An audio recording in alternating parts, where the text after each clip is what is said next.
नमस्कार दोस्तों। आज के सेशन में हम चर्चा करेंगे कि कैसे सरदार पटेल ने जोधपुर और राजस्थान के महत्वपूर्ण हिस्सों को पाकिस्तान में मिलने से रोका। आज़ादी दिलाने में न जाने कितने स्वतंत्रता सेनानी ने अपनी जान की बाजी लगाई थी। बात उस समय की है जब भारत माता के वीर सपूत गुलामी की बेड़ियों को तोड़ चुके थे, पर आज़ाद भारत को एकजुट रखना सबसे बड़ी चुनौती थी। उस समय भारत में 550 से भी ज्यादा छोटी बड़ी रियासत थी, जिनमें जोधपुर भी एक रियासत थी। सरदार पटेल न होते तो जोधपुर के कारण राजस्थान आज पाकिस्तान में होता। देश की 562 छोटी बड़ी रियासतों को भारत में मिलाने का ऐतिहासिक काम सरदार पटेल के अथक प्रयासों के चलते हुआ था। सरदार पटेल के इन प्रयासों का प्रशंसा महात्मा गांधी ने भी किया था और कहा था कि रियासतों की समस्या इतनी जटिल थी जिसे सिर्फ सरदार पटेल ही हल कर सकते थे। दुनिया के इतिहास में यह एकमात्र उदाहरण है जब कोई नेता इतनी बड़ी रियासतों को एक देश में शामिल करने में सफल हुआ हो। 40 दिन के अंदर देसी रजवाड़ों को स्वतंत्र भारत की तरफ करने की चुनौती थी सरदार पटेल के पास।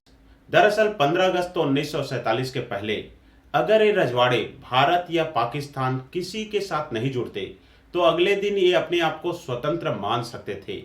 ऐसे में इतने कम समय में पटेल ने इन सभी रजवाड़ों को भारत में शामिल करवाकर अपनी कूटनीतिक क्षमता का परिचय दिया था। जोधपुर रियासत एक पुराना और काफी बड़ा रजवाड़ा था। जोधपुर के राजा और अधिकांश प्रजा हिंदू ही थे।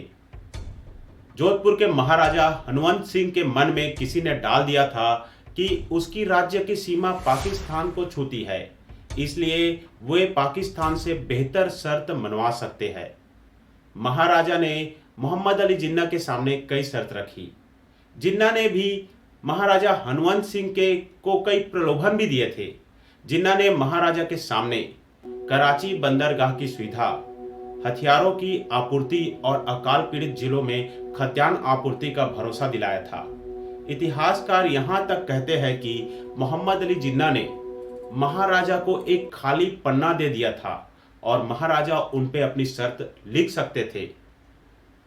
जिन्ना और हनुमंत सिंह की बातचीत की खबर सरदार पटेल तक पहुंची। भारत को यह आशंका थी कि अगर जोधपुर पाकिस्तान में शामिल हुआ तो जयपुर और उदयपुर भी हाथ से निकल जाएंगे। इस मामले में सरदार पटेल ने समझदारी दिखाई। उन्होंने बिना कोई देरी किए तुरंत जोधपुर के महाराजा से संपर्क साधा, उसे हथियार, अनाज की आपूर्ति का भरोसा दिलाया। सरदार पटेल ने हनुमंत सिंह को समझाया कि वे मुस्लिम देश के साथ तालमेल बिल्कुल भी नहीं बिठा सकते। ऐसे में महाराजा मान गए। आखिरकार सरदार पटेल की कोशिश सफल हुई और महाराजा जोधपुर को भारत में विलय करने के लिए तैयार हो गए। विलय पत्र में हस्ताक्षर करने से ठीक पहले महाराजा ने विवाद खड़ा कर दिया। महाराजा ने वायसराय के कार्यालय में हस्ताक्षर करने के पहले वायसराय के सचिव पर पिस्तौल टांग दी। उन्हें फिर से समझाया गया, जिसके बाद उन्होंने विलय पत्र पर हस्ताक्षर कर दिए और इस तरह जोधपुर रियासत पाकिस्तान में नहीं गया। इसके साथ ही जयपुर और उदयपुर भी भारत के हाथ से निकलने से बच गया। सरदार पटेल ने रजवाड़ों को भारत में शामिल होने के लिए मूल मंत्र यह बनाया था कि सभी रजवाड़ों के मालिकों में देशभक्ति की भावना को जगाना। इसी मूल मंत्र को लेकर सरदार पटेल ने हर रियासत को भारत में मिलाने का संकल्प लिया। कई रियासतों ने महज सरदार पटेल की मुलाकात के बाद खुद ब खुद भारत में आने का ऐलान कर दिया था। सरदार पटेल की जादुई व्यक्तित्व, कुशल रणनीति, कूटनीतिक क्षमता और नेतृत्व शक्ति की वजह से आधुनिक और अखंड भारत का निर्माण हुआ। आशा करता हूं कि इस सेशन में दी गई जानकारी आपको अच्छा लगा होगा। यदि वीडियो अच्छा लगा है तो वीडियो को लाइक और शेयर कीजिए। बेल नोटिफिकेशन के साथ चैनल को सब्सक्राइब कीजिए ताकि आने वाले सेशन का नोटिफिकेशन आपको सर्वप्रथम प्राप्त हो। जय हिंद, जय भारत।